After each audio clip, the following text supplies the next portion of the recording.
حضرت بایزید بسطامی رحمت اللہ تعالیٰ علیہ فرماتے ہیں کہ رمضان کا مہینہ تھا تو میرے بسطام میں نا سارے میرے ہاتھ چومنے والے تھے. ہاتھ چومنے والے بڑے اچھے ہوتے ہیں، لیکن کبھی کبھی دل کرتا ہے کہ بندہ تنہائی میں بیٹھے اکیلا، کوئی نہ ہو، ایک بندہ ہو ایک اس کا رب ہو. کبھی کبھی دل بابا بلے شاہ صاحب نے بھی کہا اٹھ بلیا چلو تھے بس یہ جتھے بس دینی سارے ہی انے، نہ کوئی ساڈی ذات پچھانے نہ کوئی سانو مننے. تو حضرت بایزید فرماتے میرا بھی دل کرتا تھا آج وہاں جاؤں جہاں کوئی جاننے والا نہ، اور وہاں جا کے نہ میں رمضان کا مہینہ تھا تو دل کیا کہ وہاں جا کے روزے گزاروں جہاں ہاتھ چومنے والے نہ ہوں، ذرا کھل کے عبادت کروں. فرماتے ہیں میں دور بسطام سے نکلا، ایک مسجد میں جا کے اعتکاف بیٹھا، پورے مہینے کا اعتکاف. پہلے دن مسجد میں گیا، نمازی پوچھنے لگے بابا جی روٹی کہاں سے کھاؤ گے؟ میں نے کہا کہ میرا اللہ دے گا. نہیں کہتے کہ بابا جی فکر نہ کرنا روٹی آ جائے گی. کہا روٹی کہاں سے کھاؤ گے؟ کہا اللہ دے گا. کہنے لگے اللہ تو دے گا پر کس طرح؟ تو آپ فرمانے لگے آپ مسلمان ہیں، آپ کو سمجھنا چاہیے کہ اللہ وسیلے کو پسند ضرور فرماتا ہے پر اللہ وسیلے کا محتاج نہیں. وہ اگر چاہتا ہے تو پھر بے حساب ہی عطا فرماتا ہے، تو وہ دے دے گا انشاءاللہ. کہنے لگے جی دے گا تو صحیح پر کس طرح؟ آپ فرماتے ہیں میں نے سمجھایا، دو نمازیوں کو زور کے وقت سمجھایا تو دو پھر اثر میں پوچھنے لگ گئے کہ بابا جی ادھر ہی رہنا ہے پورا مہینہ؟ کہا ادھر ہی رہنا ہے. تو روٹی نے کہا اللہ دے گا. انہوں نے بھی پوچھا کیسے؟ ان کو بھی میں نے سمجھایا. وقت ہو گیا مغرب کا تو دو تین نمازی پھر پوچھنے لگ گئے حجی ہے،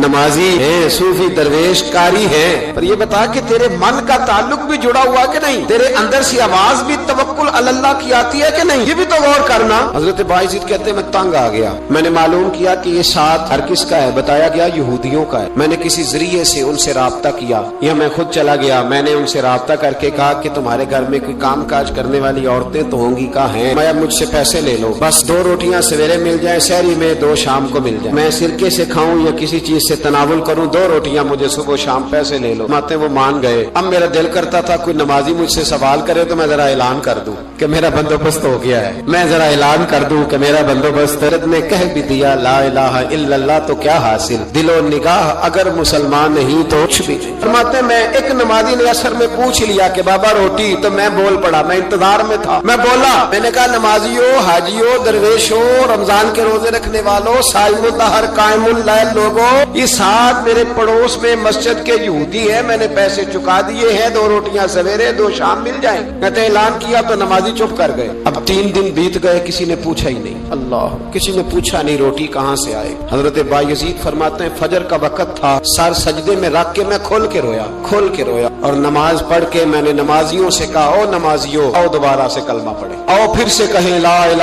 الا اللہ، آؤ پھر سے کلمہ پڑھے. کہتے نمازی کہنے لگے تو کون ہوتا ہے ہمیں دوبارہ کلمہ پڑھانے والا؟ میں نے کہا یارو کس طرح کے مسلمان ہو کہ میں روز کہتا رہا اللہ دے گا، تم کہتے تھے کیسے دے گا، اور جب میں نے کہا 2 روٹیاں یہودی دے دیں گے تو تم خاموش ہو گئے ہو. مجھے بتاؤ جن لوگوں کا یہودیوں پہ توکل مضبوط ہو اور رب پہ توکل کمزور ہو، انہیں دوبارہ کلمہ پڑھنا چاہیے کہ نہیں پڑھنا چاہیے؟ انہیں دوبارہ اللہ تبارک و تعالیٰ کی توحید کی شہادت دینی چاہیے کہ نہیں دینی چاہیے؟ پھر سے کلمہ پڑھے. قرت نے کہہ بھی دیا لا الہ الا اللہ تو کیا حاصل، تو نگاہ اگر مسلمان نہیں تو کچھ بھی نہیں. کلندر لاہوری بول کے کہنے لگے جو میں سر بسجدہ ہوا کبھی تو زمین سے آنے لگی صدا، تیرا دل تو ہے صنم آشنا، تجھے کیا ملے گا نماز میں؟ بھائیو اخلاق کی پہلی سیڑھی یہ ہے کہ تیرا اپنے رب پہ بھروسہ کتنا ہے. تیرا انویسٹر پہ بھروسہ زیادہ، ٹریڈ پہ بھروسہ زیادہ، لیڈر پہ بھروسہ زیادہ، تیرا انڈسٹری کے مالک پہ بھروسہ زیادہ ہے کہ اللہ پہ بھروسہ زیادہ؟ اور دوسری سیڑھی اخلاق حسنہ کی ہے شکر کرنا. ہمارے یہاں نا دکھوں پہ فوکس ہے کہ جسے پوچھیں کیا حال ہے تو اس کے وجود میں 360 ہڈیاں ڈاکٹر بتاتے بھائی صاحب طبیعت کیسی ہے؟ کہتے ہیں یہ گھٹنا بڑا درد کرتا ہے. اللہ کے بندے 359 ٹھیک ہے نا تیری، ان کا بھی ذکر کر. ایک ٹھیک نہیں تو اس کا نام لے لیا، کہتا ہے گھٹنا بڑا درد کرتا ہے، تو باقی ساری ٹھیک ہے نا، ان کا ذکر ہی نہیں کیا. حضرت رابعہ بصریہ رحمت اللہ علیہا پڑوس میں ایک نوجوان رہتا تھا، جو ہمارے دائیں بائیں لوگ رہتے ہیں نا جن کے ساتھ بچپن گزرتا ہے بندہ جانتا ہے. تو نوجوان ایک دن گھر سے باہر نکلا، اماں جی اسے بڑا پرانا جانتی تھی. باہر نکلا تو سر پہ اس نے سرخ رنگ کی پٹی باندھی. اماں جی کہنے لگے بیٹے خیریت ہے؟ وہ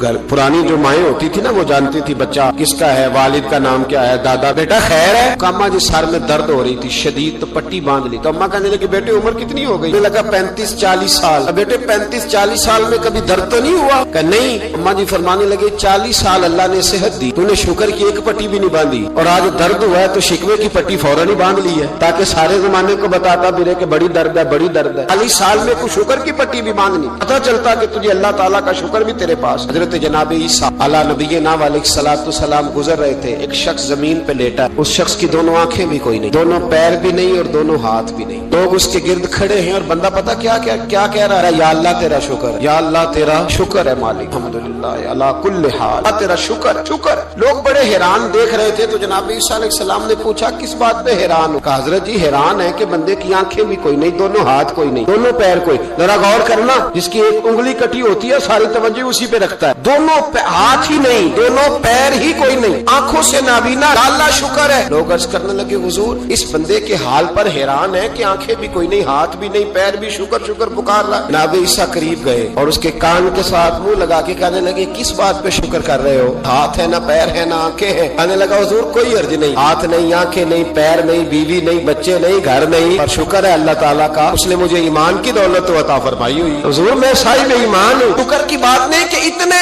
سارے کافروں میں کلمہ پڑھتا ہوں. حضور آپ پوچھ رہے ہیں شکر کس بات کا؟ ان لوگوں کو بتائیں کہ جس کے سرانے اللہ کے نبی جناب عیسیٰ علیہ السلام کھڑے ہو وہ شکر ادا نہ کرے. میں بڑا شکر نہیں کہ میں جناب عیسیٰ کا کلمہ پڑھتا ہوں, میں اللہ تبارک و تعالیٰ پہ ایمان رکھتا ہوں, یہ مقام شکر نہیں. تو بھائی شکر کا مقام دوسرا اخلاق ہے, تیسرا صبر کرنا. ہمارے یہاں صبر پتہ کیا ہے؟ کسی کے گھر میں کسی کا انتقال ہو گیا تو مہینہ بعد سینہ کو بھی ہوئی معاذ اللہ, تو نے کفریہ جملے بولے, بڑا کچھ کہا, بڑا کچھ. مہینے کے بعد پوچھا کیا حال ہے, کہتے صبر آ گیا. یہ صبر نہیں آیا, یہ زخم صحیح ہو گیا ہے. صبر کس کو کہتے ہیں؟ مسلم شریف میں نبی پاک علیہ السلام کا فرمان ہے, فرمایا انما صبرهم عند الصدمۃ الاولى, فرمایا این جب تجھے مصیبت کی خبر پہنچے اس وقت اگر تو صبر کرے پھر تو نے صبر کیا, اس وقت اگر تو کہے انا للہ انا الیہ راجعون تو نے, پھر تو صابر ہے. اگر 1.5 مہینے کے بعد 6 مہینے کے بعد صبر نہیں آیا پھر تو زخم صحیح ہو, پھر تو آنسو ہی خشک ہو گئے. صبر این مصیبت کے وقت, این جب مصیبت آئے تو صبر کرنے کا نام صبر ہے. اندر حوصلہ پیدا کریں, صبر پیدا کریں. ہم نے جو اللہ سے نعمتیں لی ہیں وہ پیسے جمع کرا کے نہیں لی معاذ اللہ, اس نے اپنے فضل سے دی ہے, اور جب چاہتا ہے اپنے کرم سے واپس بھی لیتا ہے. اپنی زندگی میں حوصلہ پیدا کریں. اور ایک بات اور, صوفیاء کرام اولیاء کرام یہ فرماتے ہیں کہ دکھ انسان کو اللہ کے قریب کرتے ہیں. آپ کو نہ بھی سمجھ آئی تو جملہ بڑا مزیدار ہے. دکھ انسان کو اللہ کے قریب کرتے ہیں, سکھ بندے کو اللہ سے دور کرتے ہیں. یاد رکھنا, جن کو دکھ کوئی نہیں نہ ہوتا تو بیت اللہ کے غلاف کو پکڑ کے بھی نہیں روتے. جو تڑپ رہے ہوتے ہیں نا, تڑپ رہے ہوتے ہیں, سسکیاں لے رہے ہوتے ہیں, ان کے قریب جا کے پوچھو بابا کیا مسئلہ ہے, تو کہتے ہیں بیٹی سسرال میں دکھی ہے, بیٹا جوان ہے پر بے اولاد ہے. دکھ ہے نا جن لوگوں کو, ان کے پاس درد ہے, ان کی آنکھوں میں آنسو ہے. لیکن جو سکھی ہیں ان کا ماحول, ان کے معاملات سخت ہو جاتے. حضرت ایوب علیہ نبینا علیہ الصلوۃ والسلام اللہ کے پیغمبر, اللہ نے بیٹے بھی دیے, بیٹ بھی دیے,